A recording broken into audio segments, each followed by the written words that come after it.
Hello friend, invoice series का आज आखिरी वीडियो मैं बना रहा हूँ। इस वीडियो में मैं 3 बटन के बारे में बताऊंगा। एक है प्रिंट प्रीव्यू बटन, दूसरा है बैकअप फाइल बटन और तीसरा है सेव पीडीएफ फाइल बटन। साथ में एक हेल्प फाइल भी होंगे जिसमें उस कोड के बारे में डिटेल्स एक्सप्लेनेशन है और मैं आपको ये दिखाऊंगा और बताऊंगा और बाद में आप उसको डाउनलोड भी कर सकते हैं। इसके बाद मैं एक बिल्कुल नया प्रोजेक्ट आपको करके दिखाने वाला हूँ और वो बहुत मज़ेदार होगा। और इसका कोड जो है मैं चैट जीपीटी से लिखवाऊंगा, जैसे पिछले वीडियो में मैंने दिखाया था। क्योंकि मैंने हर कमांड के बारे में पिछले कुछ वीडियो में डिटेल्स में बताया है, फिर दोबारा उसी चीज़ को रिपीट करने का कोई मतलब नहीं होता है। इसलिए हम जो है आज सिर्फ चैट जीपीटी से लिखवा के कॉपी पेस्ट करने वाला हूँ। तो चलिए शुरू करते हैं आज का कार्यक्रम। आपको चैट जीपीटी को ओपन करना है और उनको बताना है कि मैं इनवॉइस फाइल का एक प्रिंट प्रीव्यू देखना चाहता हूँ। उसके लिए कोड लिख दीजिए ताकि प्रिंट प्रीव्यू बटन में क्लिक करने पर प्रिंट प्रीव्यू दिख जाए। तो चैट जीपीटी अपना कोड लिखना शुरू कर दिया। इन्होंने एक तो कोड भी लिख के दिया है, साथ में एक मैनुअल फाइल में और प्रिंट में जाकर कैसे किया जाए उसके बारे में भी बताया है। तो मेरा काम है उस कोड को कॉपी करना और विजुअल एडिटर में जाकर पेस्ट करना। कोड मैंने पेस्ट कर लिया है। अब हमें एक बार चेक करना है जो प्रिंट प्रीव्यू का रेंज दिया गया है ये सही है या नहीं। एक बार इनवॉइस शीट को चेक कर लेते हैं और सही जो रेंज होगा शुरू से आखिरी तक उसको डिफाइन कर देता हूँ। अब प्रिंट प्रीव्यू बटन में राइट क्लिक करता हूँ, फिर असाइन करता हूँ मैक्रो नेम। एक लिस्ट आपको दिख रहा है। जो कोड आपने अभी अभी सेव किया है उस मैक्रो नेम को सिलेक्ट करके ओके कर दीजिए।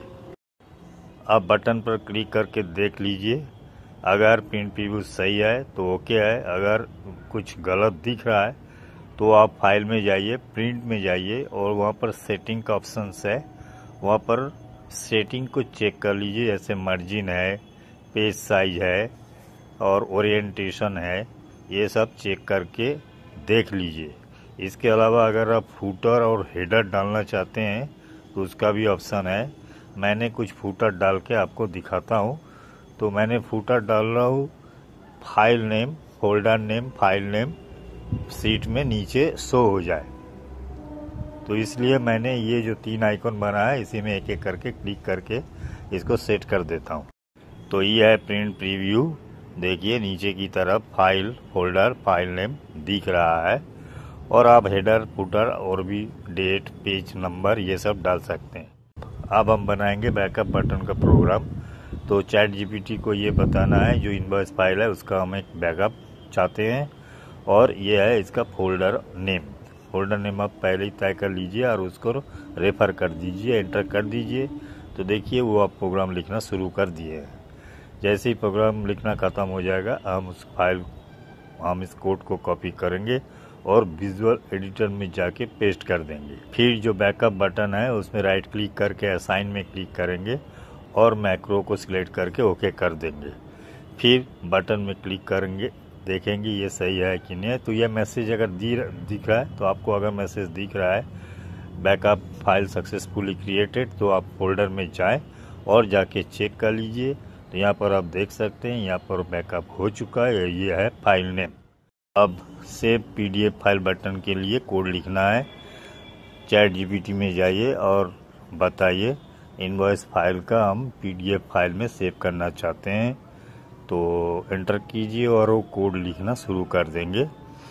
देखिए कोड लिख रहा है और वो इंस्ट्रक्शन भी देता है कैसे क्या करना है या कोड का फंक्शन क्या है, कैसे काम करेगा, ये भी एक बार देखना जरूरी है, देख लीजिएगा। आप पहले से ही एक फोल्डर नेम जरूर बता दीजिएगा, पीडीएफ फाइल कहाँ सेव होगा ये बताना जरूरी है। जैसे ही कोड लिखना पूरा हो जाए उसको कॉपी करके विजुअल एडिटर में पेस्ट कर दीजिए और फिर सेव बटन से सेव पीडीएफ फाइल बटन में जाकर राइट क्लिक कीजिए, असाइन कीजिए और मैक्रो नेम को सिलेक्ट करके ओके कर दीजिए। अब बटन में क्लिक करके देख लीजिए प्रोग्राम ठीक तरीके से काम कर रहा है कि नहीं, पीडीएफ फाइल जनरेट हो रहा है कि नहीं। अगर PDF फाइल जनरेट नहीं हुआ तो एक एरर मैसेज डिस्प्ले होगा। उस एरर मैसेज में क्या लिखा है और एरर नंबर क्या है वो देख लीजिए, और फिर ChatGPT में जाकर एरर नंबर देकर उनसे पूछिए तो वो दोबारा आपके लिए कोड लिख के देंगे। फिर उसको कॉपी करके पेस्ट कर लीजिए। आज के लिए इतना ही। अब नेक्स्ट प्रोजेक्ट बहुत इंटरेस्टिंग होने वाला है, जैसा मैंने पहले बताया है, तो आप देखते रहिए, सीखते रहिए। धन्यवाद। इसके बाद मैं एक बिल्कुल नया प्रोजेक्ट आपको करके दिखाने वाला हूँ और वो बहुत मज़ेदार होगा।